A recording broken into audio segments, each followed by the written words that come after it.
Then I'll go back to Senator Bongo. Maraming salamat po. A'udhu billahi minasyaitanir rajim. Bismillahirrahmanirrahim. Alhamdulillah rabbil alamin. Bismillahi wassalatu wassalamu Allah Rasulillahi. Assalamualaikum warahmatullahi wabarakatuh. Senate Blue Ribbon Committee, Pinunong Minoria, Aquilino Coco Pimentel III. Mga magandang umaga po.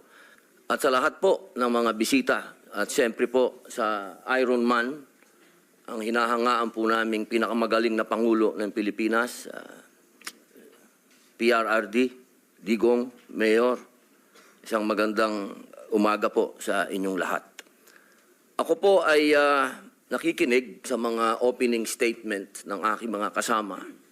Sila po ay mga batikan na senador, mga abogado, mga kilala na po na nagbibigay ng point of view sa legal na usapin.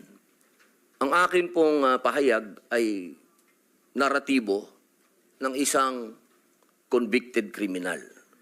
Ako po ay convicted. Ako po ay nakulong. Ako po ay nabuhay kasama ang mga kriminal sa Bilibid. At kilala ko po ang underworld.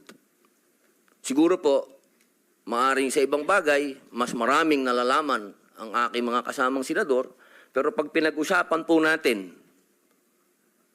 ang mga kriminal dito sa bayan natin, ako po ang magsasabi sa inyo, napakadami na pong kriminal sa atin na walang puso, ang mga halang ang kaluluwa.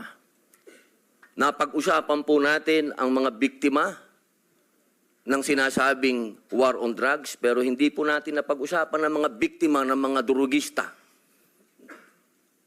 Kung paano pinapatay ang kanilang mga anak, pinapatay ang kanilang mga asawa, pinapatay ang kanilang kapitbahay. Kung paano sinira ng droga ang mga buhay ng mga pamilya ng OFW. Kung paano po sa loob mismo ng Bilibid, kung saan po ako nakulong ng 3 taon at ginawa ko pang pelikula ito. Ang pangalan po ng pelikula, maaari niyo pong panoorin, Hari ng Selda. Dito po ay binunyag ko na sa loob mismo ng Bilibid ay nagluluto ng shabu. 1998 po yun. Kung bibilangin po natin yung taon na yun, hanggang sa dumating ang Iron Man, ilang taon po yun. Ganun po kahaba ang mga panahon na namayani at talagang naghahari ang mga drug pusher sa Bilibid. Alam niyo po, mga mahal kong kababayan, wala po, totoo po.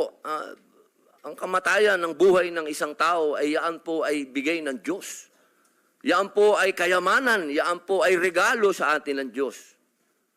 Pero, mga mahal kong kababayan, ang ating pong bayan ay nasa bingit ng napakalaking kapahamakan.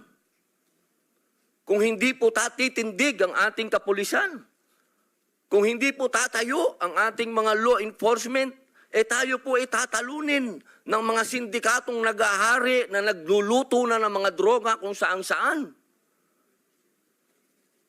Mga mahal kong kababayan, ang datos po ang magsasabi na nung sa panahon ni Pangulong Rodrigo Roa Duterte, masasabi ko na po na natakot ang mga kriminal.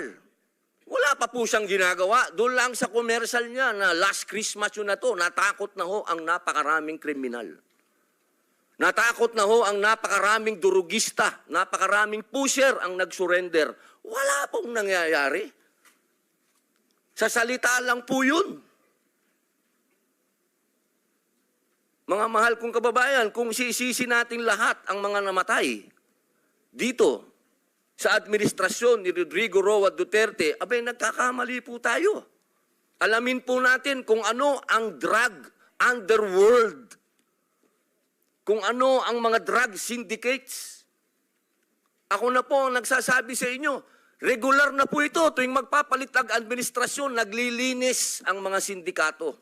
Magkakaroon talaga ng maraming mamamatay dahil naglilinis para pagpasok ng bagong administrasyon, yung kanilang mga alagang, mga kriminal, mga alagang, mga pusher, mga tapos na. Sana po, sa usapin na ito, maging realistic po tayo, mga mahal kong kababayan. Kung kailan ba natin na ibalik sa mga kababayan natin ang kalsada. Nung panahon na yon, nagiinuman sa tabi, nakahubad, ang mga babae hindi makapaglakad, hindi ka makapaglakad ng may cellphone ka, aagawin ng cellphone mo, loob ng bahay mo, papasukin ka. Mga kababayan naman, huwag naman nating haluan ng politika ito. May mga bagay dito sa mundo na kailangan maging realidad tayo. Buong mundo, problema ang droga. Kung walang tatayo para lumaban dito, paano na ang kinabukasan ng mga anak natin? Paano na ang kinabukasan ng bayan natin? Kaya sana po ang inihiling ko sa lahat dito sa pagdinig na ito, iwasan ng politika at tingnan po natin kung saan talaga tayo tutungo ang bayan natin. Mga kababayan, lubog na po tayo sa utang, lubog pa tayo sa tubig, pati ba naman sa ganito, lubog pa rin tayo. Yun lamang po, maraming salamat po. That is my stand. If you do not agree with me, I'm sorry. But I'm dealing with a serious problem of my country.